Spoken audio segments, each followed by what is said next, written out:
Teacher job మీ లక్ష్యమా? అయితే మన uptake jobs వారు మీకు అందిస్తున్నటువంటి అమూల్యమైన అవకాశం. మన అప్టేక్ జాబ్స్లో మీకు కావలసినటువంటి సబ్జెక్ట్ వీడియోలు మీరు ఎంతసేపు అయినా చూసుకోవచ్చు, ఎన్నిసార్లైనా చూసుకోవచ్చు. దానితో పాటుగా టెస్టులు రాసుకోవచ్చు. ఎవరైతే టీచర్ జాబ్ సాధించాలని లక్ష్యంగా పెట్టుకున్నారో, కోచింగ్ వెళ్ళటానికి సమయం లేదనుకుంటున్నారో, లేదా కోచింగ్కి వెళ్ళటానికి అంత ధనం వెచ్చించలేమనుకుంటున్నారో, ఇలాంటి సమస్యలతోటి బాధపడేటువంటి విద్యార్థులకు మన అప్టేక్ జాబ్స్ వారు అందిస్తున్నటువంటి అమూల్యమైనటువంటి అవకాశం. అయితే వెంటనే మన అప్టేక్ జాబ్స్ను డౌన్లోడ్ చేసుకోండి. అతి తక్కువ సమయంలో మీకు కావలసిన సబ్జెక్టులను మీకు కావలసినంతసేపు చూసుకుంటూ మీ విజయంలో మన అప్టేక్ జాబ్ను కూడా భాగస్వామి చేస్తారని అందరికీ ఆల్ ది బెస్ట్ చెప్తూ మీ Uptake Jobs. Hi my students, welcome to Uptake Jobs. ఈరోజు మనము మ్యాథ్స్ మెథడాలజీలో సెకండ్ టాపిక్ గణిత శాస్త్రవేత్తలలో ఉన్నాము. దీనిలో చూడండి, మనము మొదటి టాపిక్లో ఏం మాట్లాడుకున్నామంటే గణితము, దాని అర్థము మరియు గణితము, దాని స్వభావము, వాటి గురించి మాట్లాడుకున్నాము. మీరు ఆర్డర్ గమనిస్తే అసలు గణితం ఎలా పుట్టింది అనేది చెప్పేది మొదటి లెసన్ అయితే, ఆ గణితము అభివృద్ధి చెందడానికి కృషి చేసిన శాస్త్రవేత్తలు అనేది సెకండ్ లెసన్ అన్నమాట. సో ఆ సెకండ్ లెసన్లో మనకి ఇంపార్టెంట్ పర్సన్స్ వీళ్ళు ఎవరెవరు? ఆర్యభట్ట, భాస్కరాచార్యుడు, శ్రీనివాస రామానుజన్, తర్వాత ఈక్లిడ్, ఆ తర్వాత పైథాగరస్ అండ్ జార్జ్ గాంటన్. అదేంటి సార్ ఇంకా చాలామంది ఉన్నారు కదా అంటే, ముఖ్యంగా ఈ ఆరుగురు మనకి ఆద్యులు అనమాట. అసలు గణిత శాస్త్రవేత్తలు అంటే అసలుకి ఏం చేశారు, దానికి సంబంధించిన వివరణ అనేది ఈ టాపిక్లో చూద్దాము. ఓకే, దానిలో చూడండి, గణితం అనేది డెవలప్ చేస్తుంది మనకి 3 దేశాలండి. గణితాన్ని బాగా డెవలప్ చేస్తుంది 3 కంట్రీస్. ఫస్ట్ మనకి ఇండియన్స్, భారతదేశం తరపున, ఓకేనా, రైట్. ఆ తర్వాత నెక్స్ట్ యునైటెడ్ అరబిక్ ఎమిరేట్స్, అంటే అరేబియా దేశాలది తరపున. తర్వాత నెక్స్ట్ థర్డ్ వన్ వచ్చేసి గ్రీక్స్. మరి నిజంగానే మన భారతదేశం కూడా ఈ యొక్క అభివృద్ధిలో పాల్పంచుందంటే అసలు ప్రప్రథమంగా గణితాన్ని అసలు డెవలప్ చేసిందే ఇండియన్స్ అండి. మ్యాథమెటిక్స్ని బాగా డెవలప్ చేసిందే ఎవరంటే ఇండియన్స్, భారతీయులు. అంటే ఈ భారతీయులు అనే వాళ్ళు ఏం చేస్తారంటే అసలుకి మనకి సంఖ్యా వ్యవస్థ, ఓకే, మనకి సంఖ్యా వ్యవస్థ మొత్తం కూడా మనకి ఎవరు చేశారంటే ఇండియన్స్, అనగా మన భారతీయులు, అనగా మనము. సో సంఖ్యా వ్యవస్థ, నెంబర్ సిస్టమ్ అంతా కూడా డెవలప్ చేసింది, దశాంశ మానము మరియు సంఖ్యా వ్యవస్థ మొత్తం డెవలప్ చేసిన వాళ్ళు ఎవరంటే ఇండియన్స్, భారతీయులు. ఆ తర్వాత ఇంతకుముందు చెప్పినట్టుగానే మనకి బీజ గణితాన్ని బాగా డెవలప్ చేసింది. బీజ గణితాన్ని బాగా డెవలప్ చేసింది ఎవరంటే మనకి ఈ యొక్క అరేబియా దేశాలు. ఓకే, ఆ తర్వాత నెక్స్ట్ మనకి జామెట్రీ అండి, జామితి. ఓకే, ఈ జామితిని బాగా డెవలప్ చేస్తుంది ఎవరంటే మనకి ఎక్కువగా గ్రీక్స్ నేమ్స్ వినిపిస్తాయి అన్నమాట, గ్రీక్ శాస్త్రవేత్తల నేమ్స్ వినిపిస్తాయి. సో ఇవాళ మన లెసన్ ఏంటంటే దీనిలో ఎవరెవరు భారతదేశం తరపున ఉన్న సైంటిస్టులు ఉన్నారు, ఎవరెవరు మనకి ఈ యొక్క గ్రీక్ సైంటిస్టులు ఉన్నారు అనేది మనం చూద్దాము. లిస్ట్ మొత్తం కూడా మనకి గణితం అనేది మనకి ఎక్కడ బాగా డెవలప్ అయిందంటే బాబిలోనియా అనే ప్రాంతంలో మనకి గణితం అనేది బాగా డెవలప్ అయింది. నీకు ఫస్ట్ మనకు కనిపెట్టింది సంఖ్యలు అయితే, సంఖ్యల నుంచి వచ్చింది సంఖ్యా వ్యవస్థ అయితే, ఆ సంఖ్యా వ్యవస్థ నుంచి వచ్చింది దశాంశ వ్యవస్థ అయితే, ఆ దశాంశ వ్యవస్థ నుంచి వచ్చింది అంకగణితం అయితే, అంకగణితాన్ని సాధారణీకరణం చేయటం వల్ల వచ్చినది బీజగణితం. ఓకేనా, వచ్చింది ఏంటమ్మా? బీజగణితం. సో కాబట్టి ఈ పాయింట్ జాగ్రత్త వినండమ్మా. దీనిలో ఏ సైంటిస్ట్ అనేవాడు, ఏ శాస్త్రవేత్త అనేవాడు ఎలా డెవలప్ చేస్తారనే పాయింట్ మనం తీసుకుందాము. ఓకేనా, రైట్. మొత్తం కూడా 3 కంట్రీస్ నుంచి మనకి ఉండే వాళ్ళు ఉన్న సైంటిస్టుల పేరు మనం చూద్దాము. మనకి ఇక్కడ యూఏఈకి సంబంధించి మనకి ఇన్ఫర్మేషన్ అంత ఇంపార్టెంట్ కాదు. మనం భారతీయులు, ఈ గ్రీక్ శాస్త్రవేత్తలు అసలు గణితాన్ని ఎలా డెవలప్ చేస్తారనేది మనం ఈ యొక్క వీడియోలో మనం చూద్దాము. దానిలో ముందుగా అసలు గణిత శాస్త్రవేత్తల యొక్క పరిచయం చేద్దామా. మనకి ఒకసారి పాయింట్స్ అవుతుందని, మానవ నాగరికతను గణితం అద్దం వంటిదని చెప్పినవాడు లెబ్నిజ్. మానవ నాగరికతకు గణితము అద్దం లాంటిదని చెప్పిన అతని పేరు ఏంటంటే లైబ్నిజ్. మానవ నాగరికత గణితం అనేది ఎలాంటిదంట? అద్దం లాంటిది. అంటే ఏదైనా సరే మనకి నాగరికత బాగా డెవలప్ అవ్వాలంటే ఖచ్చితంగా మనకి ఈ నాగరికతకి ఖచ్చితంగా గణితం అవసరమని నొక్కి వక్కానించిన వాడు ఎవరంటే లైబ్నిజ్. గుర్తుపెట్టుకోవాలమ్మా, ఎవరు? లైబ్నిజ్. గణితం మానవ నిర్మితం మరియు మానవుని కృషి ఫలితం. గణితం అనేది ఎవరి నిర్మితం? మానవ నిర్మితం మరియు మానవుని కృషి ఫలితం అనేది చెప్పారన్నమాట. అనాది నుంచి మానవ నాగరికత అభివృద్ధి ఒకదానికొకటి అనుగుణంగా మానవ నాగరికత అనుగుణంగా ఉంటూ వస్తున్నాయి. ఒకదానికొకటి అనుగుణంగా వస్తున్నాయి.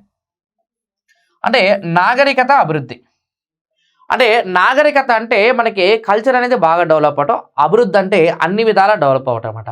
ఇక్కడ ఉన్న ఈ నాగరికత జరగాలన్నా, ఈ అభివృద్ధి జరగాలన్నా మనకి ఎవరి మీద ఆధారపడి ఉంటుందంటే మనకు ఖచ్చితంగా కేవలం గణితం ప్రకారం మాత్రమే డెవలప్ అయి ఉంటుంది అనమాట. ఓకే, మ్యాథమెటిక్స్ ప్రకారం మాత్రమే ఇది జరుగుతూ ఉంటుంది. Okay, right. ఆ తర్వాత నెక్స్ట్ సెకండ్ పాయింట్ చూడమ్మా, సెకండ్ స్లైడ్ చూడండి. గణిత అభ్యాసకుల బాధ్యతల్లో గణిత భావనలు, సూత్రాలు, సిద్ధాంతాలు మొదలైన వాటి విషయ పరిజ్ఞానము, వినియోగము, జ్ఞాన విస్తృతి పొందడమే కాకుండా జాతి లక్ష్యాలను చేరుకోవడం, ప్రజాస్వామ్య పరిరక్షణకు అనుగుణంగా తగిన గణిత జ్ఞానం వినియోగించడం ప్రతి పౌరుడి బాధ్యత. ఇది చూడండి, గణిత అభ్యాసకుల బాధ్యతలో గణిత భావనలు, సూత్రాలు, సిద్ధాంతాలు మొదలైన వాటి విషయ పరిజ్ఞానము. గుర్తుపెట్టుకున్నామా, విషయ పరిజ్ఞానము, వినియోగము, జ్ఞాన విస్తృతి పొందడమే కాకుండా జాతి లక్ష్యాలను చేరుకోవటానికి, ప్రజాస్వామ్య పరిరక్షణకు అనుగుణంగా తగిన గణిత జ్ఞానాన్ని వినియోగించడం ప్రతి పౌరుడి బాధ్యత. అంటే ఏదైనా సరే మనకి ఎట్లా జరగాలన్నా సరే, అభివృద్ధి జరగాలన్నా సరే, ప్రధానికి కేంద్ర రూపం ఏంటంటే గణితము. గణితం అనేది అన్నిటి కూడా సెంటర్ ఆఫ్ అట్రాక్షన్ అనమాట. దాని ప్రకారం నేను చెప్తాను. అంటే విషయ పరిజ్ఞానం సంపాదించాలన్నా, వినియోగం చెందాలన్నా, జ్ఞాన విస్తృతికైనా ఏది ఇంపార్టెంట్? మనకి గణిత జ్ఞానం అనేది ఇంపార్టెంట్ అనమాట. ఆ తర్వాత నెక్స్ట్ చూడండి, అన్ని సమాజాలు, సంస్కృతులు, బహుళ శాస్త్రవేత్తల కృషి ఫలితంగా గణితము ఆది కాలం నుంచి అద్భుతమైన అభివృద్ధి చెంది నేటి ఆధునిక గణితం ఉద్భవించిందని గ్రహించాలి. ఓకే, చూడండి ఇక్కడ మనకి అన్ని సమాజాలు, సంస్కృతులు, బహుళ శాస్త్రవేత్తల కృషి ఫలితంగా గణితము ఆది కాలం నుంచి అద్భుతమైన అభివృద్ధి చెంది నేటి ఆధునిక గణితం ఉద్భవించిందని గ్రహించాలి. అంటే ఒకప్పుడు మనకి అసలుకి మ్యాథ్స్ అంటే ఏముండేది కదండి. ఒక చిన్న చిన్న బొమ్మల్లాగా మనకి గణితాన్ని ఉపయోగించాం, కేవలం సంఖ్యలు మాత్రమే వాడేవాళ్ళు. అంటే ఒకప్పుడు భారతీయులు, మనకి భారతదేశం అవ్వచ్చు, వేరే ఈజిప్ట్ అవ్వచ్చు, మనకి ఏదైనా సరే మనం చూడండి, ఏదైనా సరే మనకి ఎట్లా వాడు గణితం అంటే ఎక్కడైనా సరే ఒక జంతువుల యొక్క గుంపు ఉంటే ఆ గుంపుని లెక్క పెట్టడానికి మాత్రమే మనం గణితం వాడేవాడు. అలాంటిది ఈరోజు మనం ఎంత మ్యాథమెటిక్స్గా బాగా డెవలప్ అయ్యాం అంటే ఆధునిక నాగరికత కూడా మనకి గణితం అవసరం అనే సంగతి గుర్తుపెట్టుకోవాలా, అది చెప్తున్నాడు. ఆ తర్వాత ఏ విజ్ఞాన శాస్త్రంగా గణిత శాస్త్రం వెనుముకగా బాసిల్లుతుంది. ఏ విజ్ఞాన శాస్త్రానికైనా గణిత శాస్త్రము వెన్నుముక, రైట్. అంటే మనకి ఇక్కడ ఏ విజ్ఞాన శాస్త్రం అంటే నువ్వు ఫిజిక్స్ తీసుకో, కెమిస్ట్రీ తీసుకో, బయాలజీ తీసుకో, బోటనీ తీసుకో, ఏదైనా సరే అన్నిటి కూడా గణిత శాస్త్రం అనేది వెన్నుముక. మనకి maths is the back bone, mathematics is the back bone. అయితే అందువల్లే గణిత శాస్త్రాన్ని విజ్ఞాన శాస్త్రం కళల్లో కళ అని అంటారు. ఓకే, అందువల్లే మనము ఎందుకు అంటే విజ్ఞాన శాస్త్రం అని, కళలో కళ అని అంటారు. అసలు ముందు మనకి గణితం అనేది పుట్టుక ఏ దేశంలో మొట్టమొదటిగా జరిగిందని ఎవరైనా అడిగితే మొట్టమొదటి గణితం యొక్క పుట్టుక ఇండియాలో కాదండి, ఈజిప్ట్లో అన్న సంగతి గుర్తుపెట్టుకోవాలి.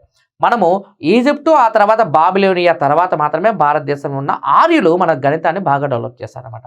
ఎవరు మనకు అడుగుతాడు, భారతదేశంలో ఏ తెగవారు గణితాన్ని బాగా డెవలప్ చేశారంటే ఆర్యులు. గుర్తుపెట్టుకున్నాం, ఆర్యులన్నా ఇండియన్స్ అన్న భారతీయులన్నా ఒకటే, కానీ అప్పట్లో మనం ఏమనేవాళ్ళం, సింధు నాగరికత, ఆర్య నాగరికత అనేవాళ్ళు కదా. ఎవరి కాలంలో గణితం బాగా అభివృద్ధి చెందిందంటే ఆర్యుల నాగరికతలో మనకి గణితం బాగా అభివృద్ధి చెందని గుర్తుపెట్టుకోవాలి. ఆ తర్వాత గణిత శాస్త్ర అభివృద్ధిలో వివిధ దేశాల గణిత శాస్త్ర సేవలు 1 నుండి 9 వరకు ఉన్న ప్రత్యేక సంజ్ఞాత్మక అంకెలు. చూడమ్మా, ఇక్కడ 1 నుండి 9 వరకు ఉన్న ప్రత్యేక సంజ్ఞాత్మక అంకెలు 0 కలిగి 10 ఆధారంగా గల 4 భారతీయ సంఖ్యా విధానము వివిధ దేశాల్లో ప్రవేశపెట్టారు.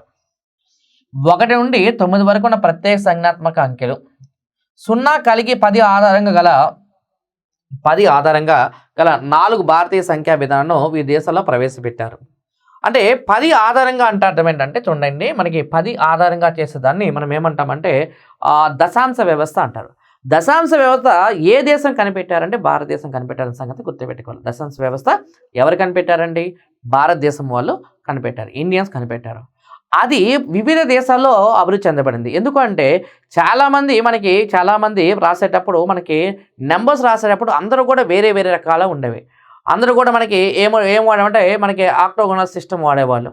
అంటే 8 ఆధారంగా ఉండే సంఖ్యలు రాసేవాళ్ళు. ఎక్కువగా మనకేంటి ఇండియా కాకుండా వేరే దేశాల్లో 8ని ఆధారంగా చేసుకొని రాసేవాళ్ళు. అందుకే మనకి 1, 2, 3, 4, 5, 6, 7, 8, 9 తర్వాత 10 ఉండేది కాదు. ఓకేనా? ఆ తర్వాత నెంబర్లు ఉంటాయి. మనకి 11 రాయాలంటే వారు విచిత్ర నెంబర్లు రాసేవాళ్ళు అనమాట. అంటే రాయటానికి వాళ్ళకి వచ్చేది కాదు. సో అప్పుడు మన దశాంశ వ్యవస్థ వల్ల మనకేంటంటే ఇప్పుడు వాడు ఒక 1000 రాయాలంటే వాడు ఇలా గీతలు గీసి బొమ్మలేసి మనకి పులి బొమ్మ అట్లా బొమ్మలేసేసి రాసేవాళ్ళు. సో కాబట్టి వాళ్ళకి ఎలా రాయాలో తెలిసేది కాదు. కానీ గణితంలో ఒక నాగరికత నేర్పిన వాళ్ళు ఏ దేశం అనేది ప్రపంచానికి గణితంలో ఆధునిక నాగరికత తీసుకెళ్ళిందంటే కేవలం భారతీయుల సంగతి నువ్వు గుర్తుపెట్టుకోవాలా. సో కాబట్టి the greatest country in mathematics is India. Okay, ప్రపంచంలో ఇప్పుడు వాడుతున్న కంప్యూటర్ అయినా సరే దానిలో వాడే 0, 1 మనకు కనిపెట్టిన వాళ్ళు ఎవరంటే మన ఇండియన్స్. ఆ సంగతి గుర్తుపెట్టుకోవాలా. సో కాబట్టి దశాంశ వ్యవస్థ మొత్తం కూడా వివిధ కంట్రీస్కి బాగా డెవలప్ అయింది. ఆ తర్వాత గణిత శాస్త్ర అభివృద్ధిలో భారతీయ శాస్త్రవేత్తలతో పాటు గ్రీకు గణిత శాస్త్రవేత్తలు మరియు ఈజిప్ట్ గణిత శాస్త్రవేత్తలు కృషి ఎంతో ఉంది. గణిత శాస్త్ర అభివృద్ధిలో భారతీయ శాస్త్రవేత్తలతో పాటు గ్రీక్ గణిత శాస్త్రవేత్తలు మరియు ఈజిప్ట్ గణిత శాస్త్రవేత్తల యొక్క కృషి ఉంది. రైట్. అండ్ ఇక్కడ మీకు ఫస్ట్ వాడు అడిగి వచ్చినంటే ఏ దేశంలో గుర్తుపెట్టుకోవాలమ్మా, ఏ దేశంలో గణితం అనేది మొట్టమొదటిగా ఉద్భవించిందంటే నువ్వు చెప్పాల్సిన దేశం ఏంటి? ఈజిప్ట్ పిరమిడ్స్ గుర్తుపెట్టుకో. ఈజిప్ట్ ముందు, ఈజిప్ట్ తర్వాత ఇండియా తర్వాత మాత్రమే గ్రీక్స్. Okay right.